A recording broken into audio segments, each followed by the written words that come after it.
لبيك اللهم لبيك لبيك لا اعوذ باللہ من الشیطان الرجیم بسم اللہ الرحمن الرحیم۔ حج کے 5 دن 8 ذی الحج یہ حج کا پہلا دن ہے۔ صبح فجر کی نماز پڑھنے کے بعد طلوع آفتاب کے بعد احرام باندھنا ہے۔ احرام باندھنے سے پہلے غسل کر لیں اور بدن پہ خوشبو لگا لیں، کیونکہ احرام کے بعد خوشبو لگانا ممنوع ہے۔ احرام باندھنے کے بعد 2 رکعت احرام کی نفل ادا کریں اور پھر حج کی نیت کر لیں۔ بسم اللہ الرحمن الرحیم۔ اللہم انی ارید الحج فیسرہ لی وتقبلہ منی۔ اے اللہ، میں حج کی نیت کرتا ہوں یا کرتی ہوں، بس اس کو میرے لیے آسان فرما دے اور قبول فرما۔ تلبیہ کثرت سے پڑھتے رہیں، پھر مینا کی طرف روانہ ہو جائیں۔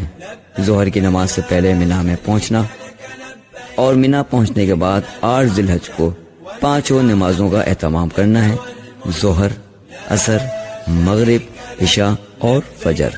9 ذی الحج یہ حج کا دوسرا دن ہے۔ 9 ذی الحج کو زوال سے پہلے میدان عرفات میں پہنچنا ضروری ہے۔ عرفات کے میدان میں پہنچ کر سب حاجی اپنے اپنے کیمپ میں چلے جائیں تو دوران سفر تلبیہ، درود شریف اور ذکر و اذکار کا ورد جاری رکھیں۔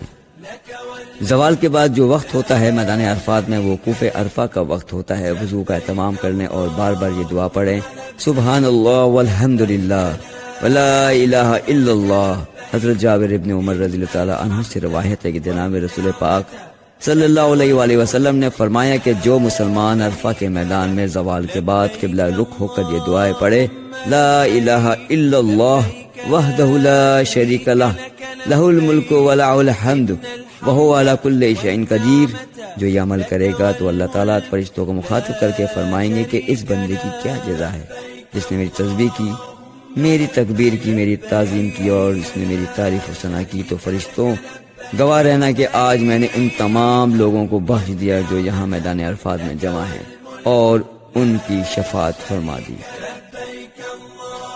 تو اس لیے عزیزان ملت، ان جگہوں پر ساری ملت کے لیے اور خصوصاً عرفات میں جتنے لوگ ہیں، یعنی جن کو اللہ تبارک و تعالیٰ نے حج بیت اللہ کی سعادت نصیب کی، عرفات کے میدان میں ان سارے لوگوں کے لیے اور عموماً ساری امت مسلمہ کے لیے ضرور دعا کریں۔ عرفات کا مبارک دن یعنی وقوف عرفہ بار بار بہت کم نصیب ہوتا ہے، اس لیے اس دن عاجزی و انکساری کے ساتھ دعا استغفار کریں۔ سورج غروب ہونے کے بعد مزدلفہ کی طرف روانہ ہونا ہے۔ مغرب کی نماز میدان عرفات میں ادا نہیں کرنی، یہ وہ واحد دن ہے جس دن مغرب اور عشاء کی نماز مزدلفہ میں پڑھی جاتی ہے ایک ساتھ۔ مزدلفہ پہنچنے کے بعد مغرب کی نماز، عشاء کی نماز قصر ادا کریں، جماعت شرط نہیں ہے۔ پہلے مغرب کی نماز ادا کریں، اس کے بعد عشاء کی فرض ادا کریں قصر، اور عشاء کی نماز کے بعد بترتیب مغرب کی سنت اور عشاء کی سنت و وتر ادا کریں۔ اگر جماعت کے ساتھ پڑھ رہے ہیں تو ایک اقامت کے ساتھ دونوں نمازیں ترتیب کے ساتھ ادا کرنی ہیں۔ مزدلفہ سے ہی رمی کرنے کے لیے ہمیں کنکریاں جمع کرنی ہیں، یعنی 70 کنکریاں ہمیں جمع کرنی ہیں تینوں دن رمی کرنے کے لیے۔ کوشش کریں کہ زیادہ کنکریوں کو اٹھا لیں تاکہ اگر کوئی ہم سے گم ہو جاتی ہیں، گر جاتی ہیں، تو ہمیں رمی کے دوران مشکل درپیش نہ آئے۔ صبح فجر کی نماز پڑھنے کے بعد طلوع آفتاب کے بعد مزدلفہ کو چھوڑنا ہے اور مینا کی طرف رمی کرنے کے لیے روانہ ہو جانا ہے۔ مزدلفہ کے جو بارڈر کے نزدیک لوگ ہیں وہ کوشش کریں کہ طلوع آفتاب کے بعد مزدلفہ کو چھوڑیں، ورنہ بارڈر کے قریب کی وجہ سے انہیں اندازہ نہیں ہوگا کہ وہ مزدلفہ کا بارڈر کراس کر چکے ہیں، اور طلوع آفتاب سے پہلے اگر آپ نے مزدلفہ کراس کر لیا تو آپ پر دم واجب ہو جائے گا۔ اس کے بعد مینا کی طرف روانہ ہو جائیں اور تلبیہ پڑھتے رہیں۔ جب آپ جمرات پہنچ جائیں گے 10 ذی الحج کو رمی کرنے کے لیے، تو چھوٹے اور بڑے شیطان کو کنکریاں نہیں مارنی۔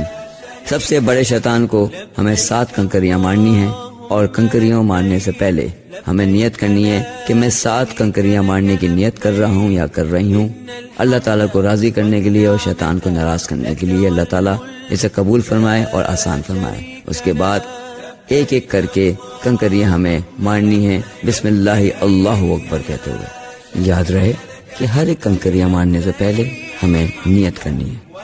کنکریاں دیوار پہ لگنا ضروری نہیں ہے، احاطے کے اندر بھی گر جائیں تو وہ بھی قبول ہو جاتی ہیں اللہ کے حکم سے۔ رمی کرنے کے بعد ہمیں قربانی کرنی ہے۔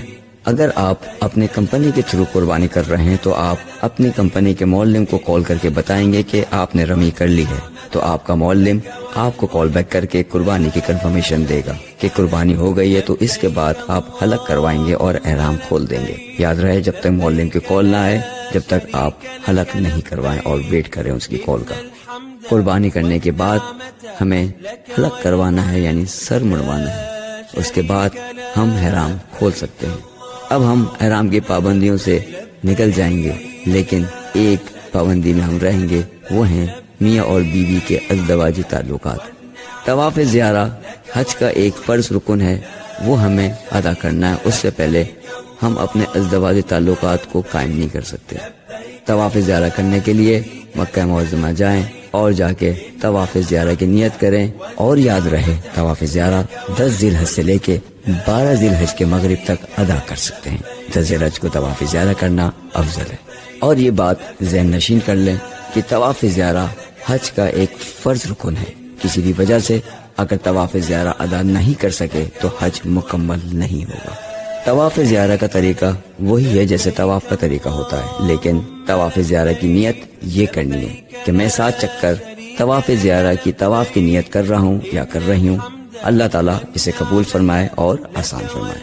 طواف مکمل ہونے کے بعد ہمیں مقام ابراہیم یا کہیں بھی ہمیں جگہ ملے تو 2 شکرانے کی نفل ادا کرنی ہے۔ اگر یاد رہے تو پہلی رکعت میں سورہ کافرون اور دوسری رکعت میں ہمیں سورہ اخلاص پڑھیں، یہ سنت عمل ہے۔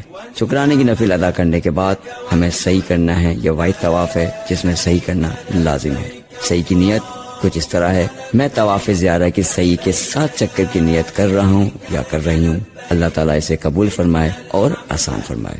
صحیح مکمل ہونے کے بعد یہاں پہ ہمارا طواف زیارہ مکمل ہوا اللہ کے حکم سے۔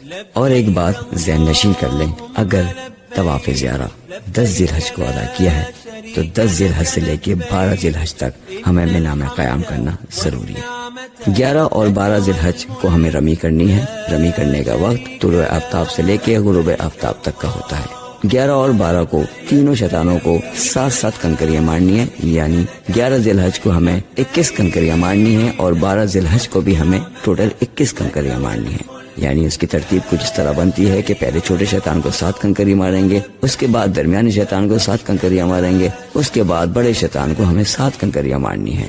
یاد رہے ہر کنکری مارنے سے پہلے ہمیں نیت کرنی ہے۔ کنکری جو ہے وہ احاطے میں گرنا ضروری ہے، دیوار پہ لگنا شرط نہیں۔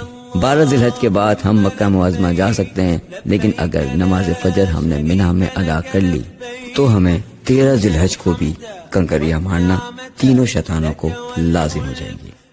اب اللہ کا شکر ادا کرتے ہوئے مکہ معظمہ واپس آ جائیں گے۔ اللہ تبارک و تعالیٰ کے دربار میں حاضری کی عظیم و شان سعادت حاصل ہوئی اور حج نصیب ہوا۔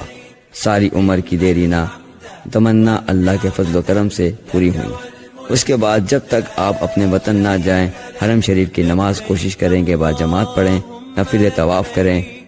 اس موقع کو غنیمت سمجھیں اور ایک طواف آپ صلی اللہ علیہ وسلم کے نام اور ایک طواف ساری امت مسلمہ کے نام کریں، اور جب وطن واپس آ رہے ہوں تو مکہ معظمہ چھوڑنے سے قبل طواف الوداع کر لیں۔ یہ حج کے 5 دن کے اعمال مختصراً آپ کو بتا دیے۔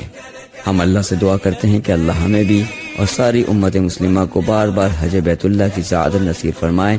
ساری امت مسلمہ کو، ماؤں بہنوں کو، لواحقین کو، مردوں عورتوں کو، بچوں کو، سب کو اللہ رب العزت اپنے فضل و کرم سے حج بیت اللہ کی زیارت اور پیارے نبی صلی اللہ علیہ وسلم کے روضہ مبارک کے سامنے کھڑے ہو کر درود و سلام کا نذرانہ پیش کرنے کی سعادت بار بار نصیب فرمائے۔ اللہ ہم سب کو اس کے گھر کے دیدار کے لیے قبول فرمائے، آمین۔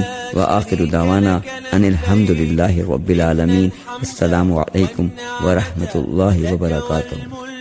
لا شريك له